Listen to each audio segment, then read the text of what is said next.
vi ele mirando em mim, mas eu jamais achei que ele fosse atirar. Porque já tinham mirado em mim outras vezes naquela noite. Eu tava fazendo meu trabalho. Você não imagina que um cara fardado com uma arma vai atirar na sua cara. Há um desejo de manifestação. E é uma manifestação contra a prefeitura, que é do PT, e contra o governo, contra o governo do Estado. Exatamente. É eclética.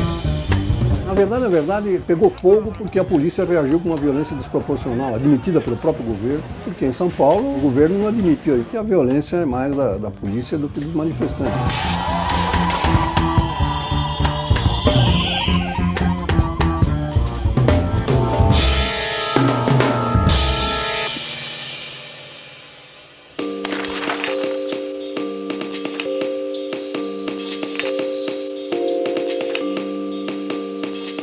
Boa noite.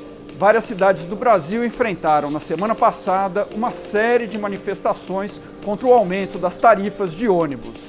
Só em São Paulo foram duas, na terça e na quinta-feiras, que deixaram centenas de feridos e pessoas detidas. Foram 4 manifestações em 2 semanas e uma nova está programada para amanhã. Na terça, os manifestantes depredaram ônibus, vandalizaram prédios públicos e atacaram policiais. Na quinta-feira, foi a vez da polícia atuar com violência, deixando dezenas de feridos. 7 jornalistas da Folha foram agredidos, sendo 3 deles da TV Folha. A jornalista Juliana Valone foi ferida com uma bala de borracha no olho.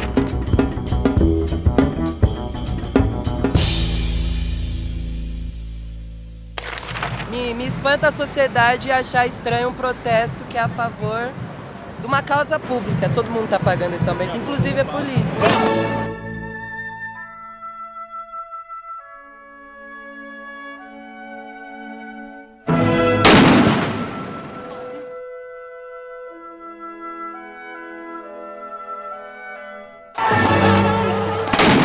Eu vi ele mirando em mim, mas eu jamais achei que ele fosse atirar.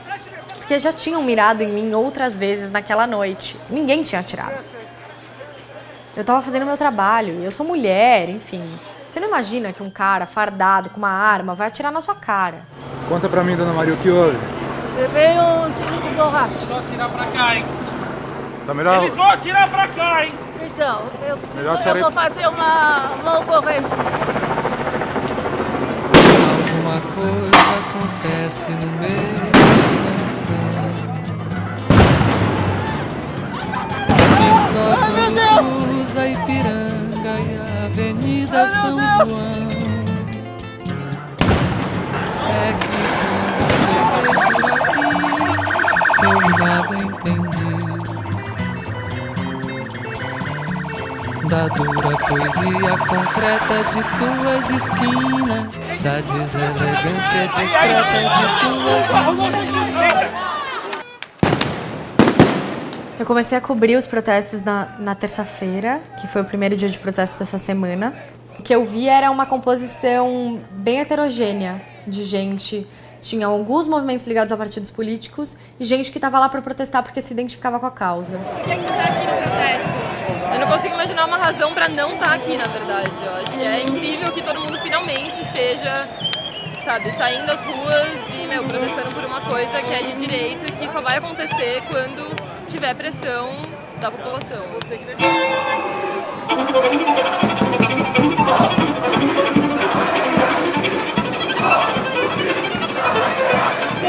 A maior parte das pessoas que estavam lá eram estudantes, era de estudantes, mas eu também encontrei algumas pessoas mais velhas que estavam protestando, porque algumas pessoas que até disseram, eu não ando de ônibus, mas a questão não é essa.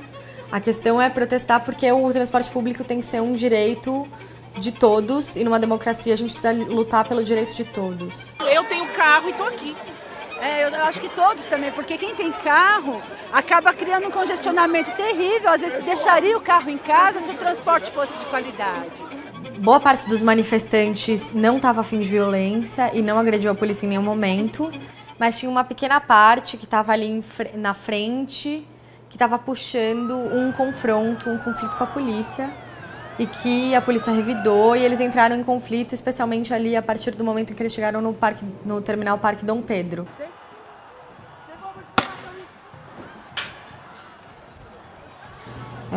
Assim como tinha a polícia exagerando. primeira prisão que foi feita no protesto de terça-feira aconteceu do meu lado. Foi um ciclista que nem estava na manifestação. Jogaram ele na grama com a cara e ele gritava socorro, não conseguiu respirar. Ai, meu Deus! Ai, meu Deus! Ai, meu Deus!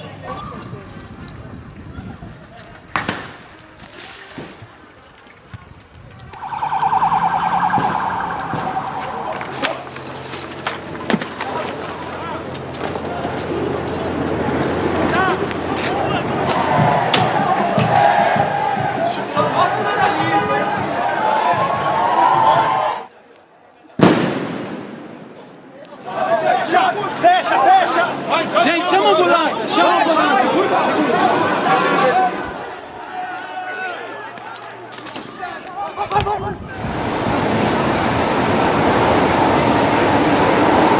A quantidade de pessoas dentro do trem, do metrô e do ônibus tá ótimo. Tá uma maravilha. Pode se matar, cometer suicídio. E o metrô você se joga logo pra não ter trabalho. Às vezes a vida é feita de causas menores.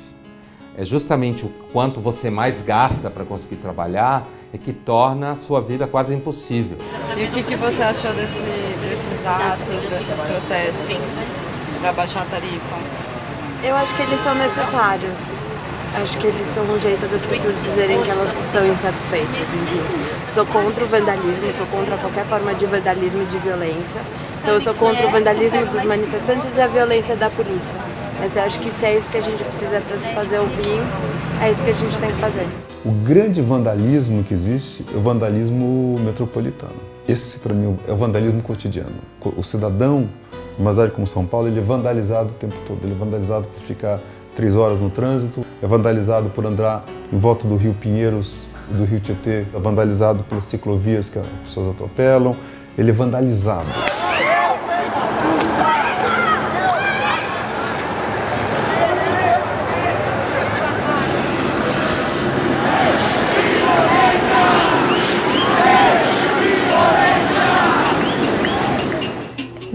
Quinta-feira foi selvageria, assim. O trânsito parou, os manifestantes começaram a correr para o meio dos carros e a polícia estava atirando bomba e bala de borracha no meio dos carros, com gás lacrimogênio, gerou um clima de pânico. Tinha muita gente que não tinha a ver com o protesto, que estava ali no meio, cheirando gás lacrimogênio. Na quinta, eles foram mais armados.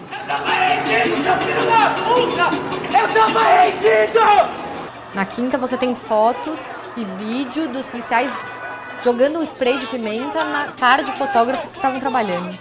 Não houve em nenhum momento, acho que isso precisa ficar muito claro, o interesse de impedir a cobertura jornalística desse evento. A tropa de choque não foi feita para dialogar. Aí você tem que chamar sociólogos, psicólogos. Não é a tropa de choque, para ter um diálogo, não é para dialogar. Fica aí, cara! Espera! Fica aí! Espera! Não! A violência! Não! A violência! Como todo mundo pode ver, a manifestação está pacífica, a manifestação tem bastante gente e nós não estamos com a intenção de quebrar nada. Qualquer jornalista que se aproximasse um pouco deles, eles apontavam a arma e falavam: sai daí, vai para outro lado da rua. E eu cheguei perto com o meu celular, o policial apontou a arma de bala de borracha para mim e falou: você vai ficar aí mesmo? Você vai ficar aí? Não, tem essas... Eles estão tranquilos, parados com medo. No Brasil, o sistema público é despreparado num todo. É despreparado a escola, é despreparado o hospital. A polícia não poderia ser diferente disso. Quando você está vendo a reação das pessoas ali, você vê que eles não foram treinados adequadamente. Porque não tem sentido a forma como as pessoas reagem nervosamente é de quem não teve preparo. Primeiro, você tem que colocar a tropa ideal para essas ações, que é a tropa de choque, que o próprio governo, tanto de PT e PSDB, não gosta de falar, mas é real, nós fomos treinados para isso.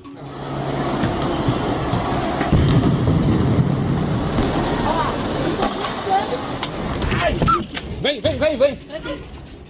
Reinaldo, o senhor admitiria que houve algum tipo de excesso de policiais militares durante as manifestações? Porque a mídia e televisões e nós mesmos na TV Folha temos dezenas de imagens de manifestantes e jornalistas que não estavam agredindo ou xingando a polícia e que foram objeto de tiros de bala de borracha, bombas de gás lacrimogêneo. O que o senhor tem a dizer sobre isso? Bom, a Polícia Militar ela não admite excesso de conduta. A Polícia Militar ela está acostumada a cortar na própria carne. Para o senhor ter ideia, nós excluímos aí de 200 a 300 policiais anos por desvios de conduta perpetrados. Gil tomou um tiro no olho, cara. Quem? Gil. Gil? Quem é Gil? Quando a gente tava subindo Augusta, a gente deu de cara com choque. E bem nessa hora que eu dei de cara com choque, apareceu uma senhora me pedindo ajuda porque ela precisava chegar até a Paulista. E eu falei, moça, tá perigoso agora, o choque tá na rua, você pode acabar se machucando, entra aqui nesse estacionamento. Ela entrou e eu fiquei olhando o que o choque ia fazer, porque não tinha manifestante na rua, ninguém tava jogando pedra neles. Foi quando um desses policiais do choque veio um pouco mais pra frente de onde estavam as pessoas com escudo e ele apontou a arma pra mim. Aquilo tinha acontecido algumas vezes naquele dia, então eu não imaginei que ele fosse atirar em mim. Mas ele disparou. O comandante Benedito Meira afirmou que o policial atirou pro chão e que a bala ricocheteou e acertou o olho. O senhor confirma essa informação? Eu só ratifico essa informação porque acompanhava o meu comandante no momento em que ele deu essa informação. Não teve preparo para lidar com uma arma, para trabalhar numa situação de tensão. Talvez eles tenham preparo, entre aspas, quando não são vistos. Então estão na periferia e você não vê. Tá tudo que é assim, né? Os gente é esses porra aí, cara.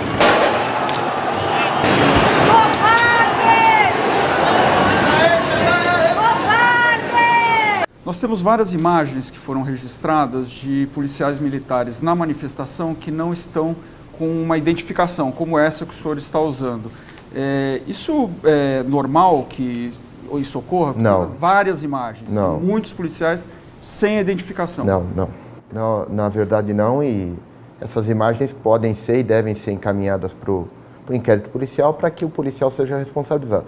O anonimato na Polícia Militar, e assim como nós gostaríamos que o fosse entre os manifestantes, haja vista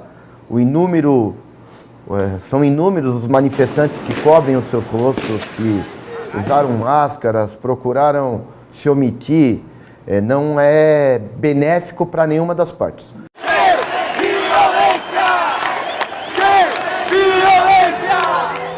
Pode ser muito saudável que a gente pegue o hábito aqui de começar a reclamar das coisas. O aumento da tarifa de ônibus é um pretexto. Digo isso não no sentido de diminuir, mas de uma certa forma ao contrário, de aumentar a relevância do que está acontecendo. E estamos num processo lento e trabalhoso, mas que poderíamos imaginar que fosse um projeto de melhoria, pelo menos econômica, do país, e pelo menos isso é a imagem que nós temos. Se francês quebra metrô na França, tem uma causa. Se aqui vai gente e quebra metrô na Paulista, é vagabundo que não quer trabalhar. Talvez se fosse francês é mais chique e a gente chamasse de ativista. A opinião pública pode não gostar da baderna, mas ela está junto com o sujeito.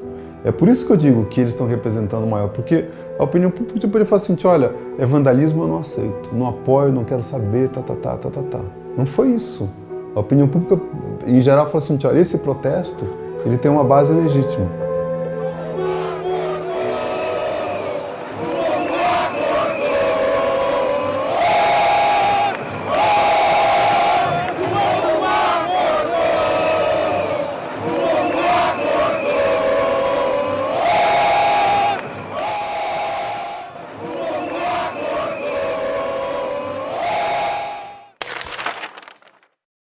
No início das manifestações, me ocorreu que aquilo era quase como um fato estético. Porque eu achava que a reivindicação não era forte o suficiente. Na quinta-feira, me dei conta que essa reivindicação da passagem conseguiu catalisar uma insatisfação meio generalizada. E aquele fato estético acabou se transformando num fato político.